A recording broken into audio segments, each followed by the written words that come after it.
جو ڈسکشن بھی ہو رہی ہوتی ہے ساتھ ہم نے HEC کا ڈاکیومنٹ سامنے رکھا ہوتا ہے. ہیونگ سیڈ دیٹ اب ہم اس پہ آتے ہیں کہ ہم آج جو یہ سوچ رہے ہیں اور جو کرنا چاہ رہے ہیں وہ کیا ہے, کیوں ہے, اس پہ آج ابھی ہم ایک تھوڑی سی ڈیلیبریشن کریں گے.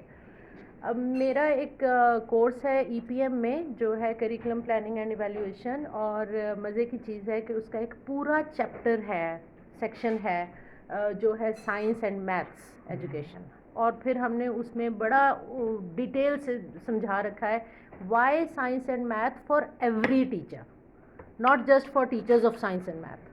ہر ایک ٹیچر کی کیوں ضرورت ہے کہ اس کو یہ اسکلز آنی چاہیے. میں چھوٹا سا ایک ایگزامپل دیتی ہوں. ہم ایک ریسرچ کیفے کے نام سے ایک فورم چلاتے ہیں, اس پہ ہم ایک دن بیٹھے ہوئے تھے, تو ایک بچہ ہے جو میریٹ میں ان کے مینجمنٹ میں ہے, تو وہ ہماری بات سنتا تھا اور اچانک سے نا ایک بڑی اچھی سی سجیشن دیتا تھا, پھر سنتا تھا. تو تھوڑی دیر کے بعد میں نے اس کو کہا کہ بیٹا تمہارا میتھس کیسا ہے؟ تو وہ ہنس پڑا. اس نے کہا میرے میتھ میں ریکارڈ ہے کہ میرا 100% رزلٹ رہا ہے. تو اس نے کہا میم آپ نے کیوں پوچھا؟ میں نے کہا بچے جس طرح تم ہماری باتوں کو انالائز کر کے کوئکلی ایک اینڈ پہ پہنچتے ہو نا, that is a mathematical ability. ٹھیک ہے, and every teacher needs that, every child needs that. 1990s سے یہ موومنٹ شروع ہوئی تھی, اور اب جو اس کا لیٹسٹ سائنس فاؤنڈیشن نے دے رکھا ہے ایکرونیم وہ STEM ہے. ہم سب جانتے ہیں بہت اچھی طریقے سے science, technology, engineering and mathematics. ہم نے لفظ انجینئرنگ کو بھی بڑی اسٹیریوٹیپیکل وے میں سمجھا ہے. ہم اگر ٹیچر ایجوکیشن میں بھی دیکھیں تو ہم ورڈ یوز کرتے ہیں ری انجینئرنگ ٹیچر ایجوکیشن. اس کا مطلب ہے کہ کسی بھی فنومینا میں ہیومن انٹرونشن جب آتی ہے اور اس کو آگے پیچھے کر کے اور چیزوں کو آلٹر کر کے دیکھنا شروع کرتی ہے, تو that is engineering in one way اور دا ادر, وہ ہارڈ فارم میں ہو یا وہ سافٹ فارم میں ہو. تو یہ آج ہماری ڈیلیبریشن کا پہلا حصہ ہوگا کہ ہم اپنے ٹیچرز کے لیے, چاہے وہ سیکنڈری اسکول کی پلان ہے, اسٹڈی پلان ہے, چاہے وہ ایلیمنٹری کا ہے, یا چاہے وہ سائنس ایجوکیشن کا ہے, تینوں میں ہم اس کو کیسے لے کے چل رہے ہیں. دین 21st سینچری کی ہم بار بار ذکر کرتے ہیں, بات بھی کرتے ہیں, اور 21st سینچری کو آج جب ہم کھڑے ہو کے دیکھتے ہیں تو شروع ہوئے 21 سال ختم ہو چکے اور ہم 22 میں آ چکے, ایک پوری جنریشن جوان ہو کے ورک فورس میں جا چکی. ٹھیک ہے, 20 سال کا بچہ ہو جاتا ہے تو آبویسلی کہ وہ ہمارے سینیریو میں بھی چلا جاتا ہے. یہ کچھ رپورٹس ہیں, how science and math power nation. یہ پرائم منسٹر نے باقاعدہ اس کو انوگریٹ کیا, اور اس میں انہوں نے بڑا اسٹرانگلی اس چیز کو ہائی لائٹ کیا کہ ہمیں اس وقت جو روڈ میپ دیا جا رہا ہے سائنس اینڈ میتھ ایجوکیشن کا, اس کے لیے ایجوکیٹرز کیسے چاہیے. ناٹ اونلی کہ بچوں کے لیے سائنس اینڈ میتھ کیوں چاہیے, لیکن اس کے لیے ایجوکیٹرز کیسے چاہیے. Then we keep on referring to different documents of World Bank, OECD and other institutions, اور یہ 3 باکسز میں نے ان کو کر دیا. میں نے جب تینوں چاروں ڈاکیومنٹ کو, آپ نے مجھے نہیں, تھینک یو, آپ نے مجھے لیٹسٹ ایک اور ڈاکیومنٹ دیا, تو یہ 3 باکسز تو تقریباً ہر ایک میں کامن بنتے ہیں. یہ 4 C's ہیں, ہم ان سے بہت اچھی طرح واقف ہیں. اور کل میں پشاور پرسوں گئی ہوئی تھی, ایک اسٹریٹ چلڈرن اسکول ہے جنہوں نے ہمیں انوائٹ کیا تھا کہ آئیں بچوں کے ساتھ بھی اور ٹیچرز کے ساتھ بھی ایک سیشن کریں. تو وہ ابھی اگر آپ مجھے اجازت دیں گے تو میں ایک چھوٹی سی ایکٹیویٹی یہاں بھی کروں گی, جس سے ہمیں ود ان 3 منٹس کولیبوریشن کی سمجھ آ جاتی ہے. ٹھیک ہے, اور میں نے وہاں پر ان کا ویڈیو کیا جب میں یہ ایکٹیویٹی کرا رہی تھی, اور پھر ایک بچے کو میں نے فوکس کیا کہ دیکھو سی سے کسی کا لفظ نہیں بن رہا تھا, اس نے یہاں کھڑے ہو کے یہ لفظ بنایا اور پھر یہ بھاگا گیا تم سب کو لکھوانے کے لیے. اینڈ دیٹ از کولیبوریٹیو انوائرمنٹ, کہ کوئی بچہ بھی یہ سوچ کے نہ سیکھ رہا ہو کہ میں نے پوزیشن لینی ہے.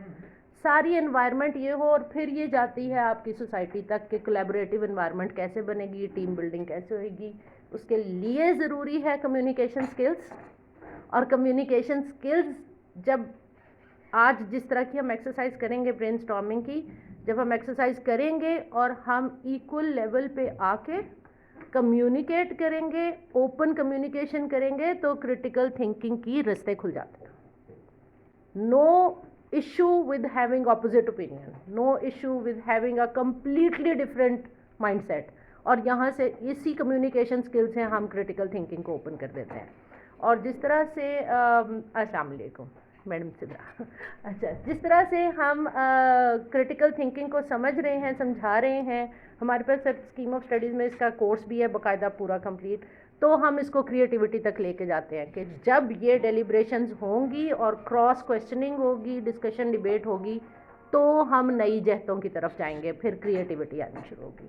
دین comes to very important things جن کو سوشل اسکلز کے انڈر رکھا گیا ہے، اور وہ ہے پرزیورینس اینڈ پرابلم سالونگ، اور اس کو کچھ ڈاکیومنٹس نے لیڈرشپ اسکلز میں بھی رکھا ہے کہ آنے والے وقت میں ہر شخص کا یہ مائنڈ سیٹ ہو.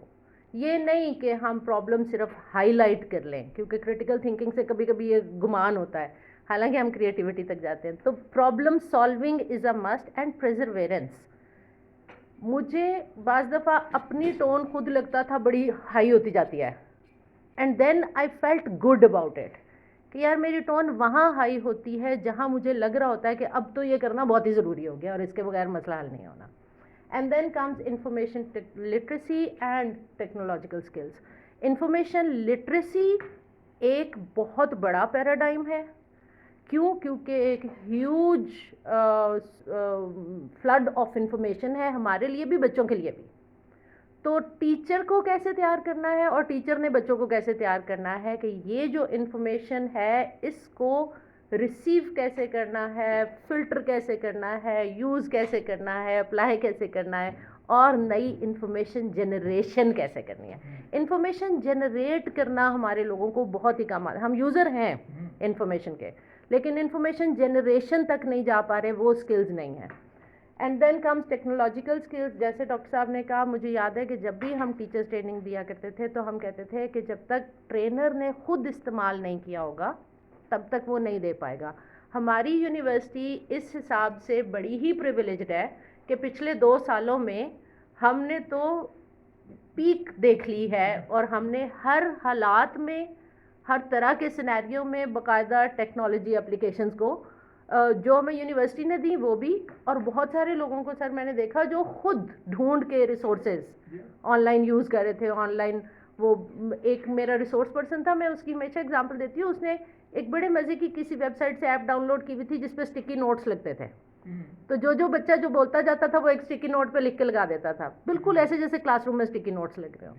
تو یہ وہ اسکلز ہیں جو ہمارے پاس تو اس وقت الحمدللہ بہت بہتر ہیں باقی سب لوگوں سے. ایجوکیشن فار فیوچر جس کے لیے ہم آج بیٹھ کے یہ ساری ڈیلیبریشنز کر رہے ہیں، اس کی کچھ تھوڑے سے پوائنٹس جو فوری طور پہ ہائی لائٹ ہوتے ہیں.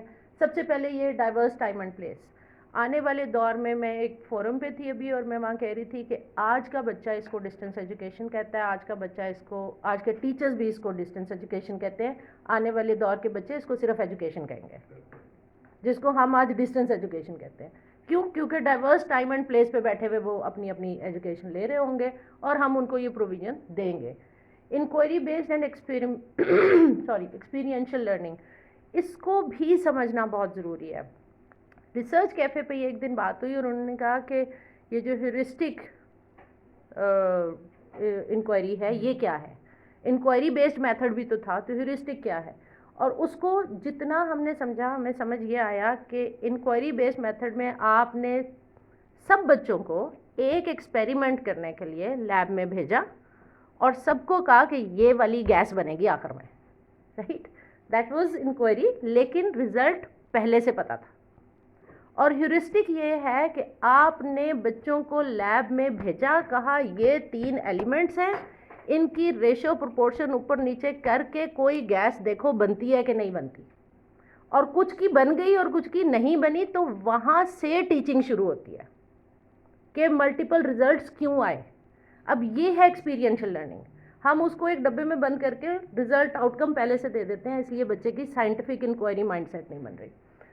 On line active class room, ایک ہے on line passive class room, جو کہ 4 ایئر پروگرام میں ہمارے ہاں بھی ابھی تک online passive classroom ہے. So we need to go further. اور جو ڈاکٹر صاحب ابھی بات کر رہے تھے کہ یہ ایک سیمسٹر کی اب جو ہم تیاری کرنے جا رہے ہیں، یہ ہم on line active class room کی تیاری کرنے جا رہے ہیں. ہمیں اس LMS میں اور کیا کیا چیزیں امبیڈ کرنے کی ضرورت ہے یا کیا کرنے کی ضرورت ہے کہ یہ ایکٹیو کلاس رومز کریٹ ہو جائیں. Then comes technological tools and resources, جو اویلیبل ہیں اوپن سورس پہ وہ بھی آئیڈینٹیفائی کیے جائیں, اور جو ہمارے دو بلڈنگز ہیں نا, میں بار بار کہتی ہوتی ہوں کہ بے شک ایک امیجنری بنا لو یا ایک فزیکل بنا لو, ان دونوں کے درمیان ایک برج بنا لو. I C T and I T, ان دونوں کے درمیان ایک برج بننا بڑا ضروری ہے. تب آپ اپنے ریسورسز بنانے شروع کریں گے, تب آپ سیمولیشنز ڈیولپ کریں گے, تب آپ اینیمیشنز ڈیولپ کریں گے. ورنہ میں اور آپ بیٹھتے ہیں اور کیمرے کے سامنے بھی ایسا ہی ایک لیکچر دے دیتے ہیں, which is not actually a technological resource. Then comes post-COVID education with tech for the tech world. ہر بچہ اپنا یوٹیوب چینل بنا رہا ہے, ہر بچہ اپنا انٹرفیس بنا رہا ہے, ہر بچہ e business, e marketing, free lancing and entrepreneurship کی طرف جا رہا ہے. اس کا مطلب ہے ہمیں ایجوکیشن دینی بھی ٹیکنالوجی کے ساتھ ہے اور دینی ہے ٹیکنالوجی کے لیے, کیونکہ ان بچوں نے ای ورلڈ میں کام کرنا ہے, and that is the reality now. Problem at hand, Pakistan کی پرفارمنس ٹیمز میں کیسی تھی؟ Only 27% of fourth graders in the country met the low international benchmark in mathematics, 8% met the intermediate international benchmark, and just 1% met the high international benchmark. یہ سارا data آپ کو internet پہ, یہ میں نے ایک باقاعدہ فولڈر بنا دیا ہے, اس میں یہ رپورٹس آپ کو میں پوری شیئر کر دوں گی, ٹھیک ہے. اچھا, اب یہ کچھ اور رپورٹس ہیں اسی طرح کی, جس کو ہم جیسے جیسے پڑھتے جاتے ہیں ہمیں سمجھ یہ آتی ہے کہ کسی بھی رپورٹ میں سر ہم باٹم 20 سے اوپر تو نہیں گئے. یہ میں بہت بڑا فگر دے رہی ہوں, کسی ایک رپورٹ میں ہم 19ویں نمبر پہ ہیں, ورنہ باٹم 20 سے اوپر تو ہم کہیں بھی نہیں گئے. What about education for future? Pakistan institute PIDE کی ایک ریسرچ ہے جس میں انہوں نے کہا کہ آپ کے بچوں کا امپلائبلٹی کیسا ہے. وہ بچے جو بی ایس گریجویشن کر چکے ان کی امپلائبلٹی, اور ان کی رپورٹ میں 16.5% آیا ہوا ہے, اور کچھ رپورٹس جو انٹرنیشنل ہیں انہوں نے 10% دیا ہے. اپنی پاپولیشن کا اندازہ کریں اور بچوں کا اندازہ کریں, اور اس میں سے اگر صرف 10% امپلائیبل ہے, اور وہ بھی ساتھ جب وہ اسکلس کے سیٹ پہ جاتے ہیں تو وہ کہتے ہیں لیکنگ 21st سینچری اسکلس. اور پھر انہوں نے ایک ڈیٹا شیئر کیا جو آئی سی ٹی کے اسٹوڈنٹس ہیں, اور اس میں بھی لیکنگ 21st سینچری اسکلس. اس کا مطلب ہے کہ ہم نے کمپیوٹر بھی اسی طرح پڑھا دیا جیسے باقی سارے سبجیکٹ پڑھاتے تھے. گیلپ سروے بھی ہمیں کچھ اسی طرح کی باتیں کر رہے ہیں. اب ہمارے پاس 3 میجر کوشچنز ہیں, اور یہاں پہ میں اپنی بات کو روک کے آپ کی طرف شروع کروں گی. How have we aligned our scheme of studies of ADE and B.Ed 4-year elementary, secondary and science education? ابھی ہم ان تینوں پہ میجر فوکس کریں گے, ٹھیک ہے.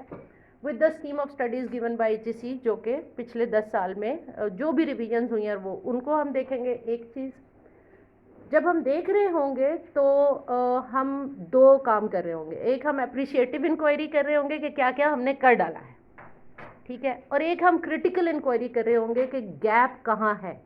ایچ سی کی اسکیم سے صرف, ابھی ہم انٹرنیشنل بات نہیں کر رہے, اس سے بھی ہماری اسکیم آف اسٹڈیز میں کہاں گیپ نظر آ رہے ہیں. Then what is the demand of STEM and 21st century. تھوڑی دیر کے لیے ہم اپنے آپ کو ایچ سی کی اسکیم سے بھی ہٹا کے یہ دیکھیں گے کہ جو باتیں ابھی ہم نے کی ہیں یہ کہاں ہیں ہمارے پلان میں. And then how we can reengineer the current programmes and structures to prepare teachers for tomorrow, mainly with respect to practicum. آپ کو انوائٹ کرنے کا زیادہ یہ تھا کہ آپ پریکٹیکم کو کوآرڈینیٹ کر رہی ہوتی ہیں, دیکھ رہی ہوتی ہیں, باقی اپنے اپنے پروگرام کوآرڈینیٹرز بھی دیکھ رہے ہوتے ہیں, لیکن آپ سب کو ساتھ دیکھ رہی ہوتی ہیں. تو یہ ہمارا آخری حصہ یہ بھی ہوگا جو ڈاکٹر صاحب نے بات کی. میں جب وہاں تھی اور میں آتی تھی ڈیٹا کلیکشن کے لیے اور انٹرویوز کرتی تھی, تو سب سے زیادہ ہائی لائٹ کیا جاتا تھا اس بات کو کہ 4 ایئر میں 3 دفعہ پریکٹیکم کی سٹیجز ہیں. پہلی صرف آبزرویشن ہے, پھر شارٹ ٹرم ٹیچنگ ہے, اور پھر ایک لانگ ٹرم ٹیچنگ ہے. تو ہم نے اپنے ہاں اے ڈی ای میں اور 4 ایئر ایجوکیشن میں کیا کر ڈالا ہے. ہمیں واپس ایچ ای سی کی اسکیم پہ جانے کی ضرورت ہے یا اس سے بھی کچھ زیادہ کرنے کی ضرورت ہے. So that would be the last part. اور یہاں میری گفتگو ختم ہوتی ہے. اب میں باری باری ریکویسٹ یہ کروں گی, ایلیمنٹری سے آپ آئے ہوئے ہیں سر, ٹھیک ہے, سیکنڈری سے ڈاکٹر سدرا آئی ہوئی ہیں, سائنس سے ڈاکٹر صاحب آئے ہوئے ہیں, ڈاکٹر اظہر کو ہم نے یہاں پر اسپیشل انویٹیشن پہ بلایا ہوا ہے. ڈاکٹر اظہر میرے ساتھ 3 اسٹیپ اسکالر تھے, اور ان کا فوکس رہا ہے, جہاں اگر میں غلط نہیں ہوں تو STEM has been one of your focus areas right? بالکل ٹھیک ہے.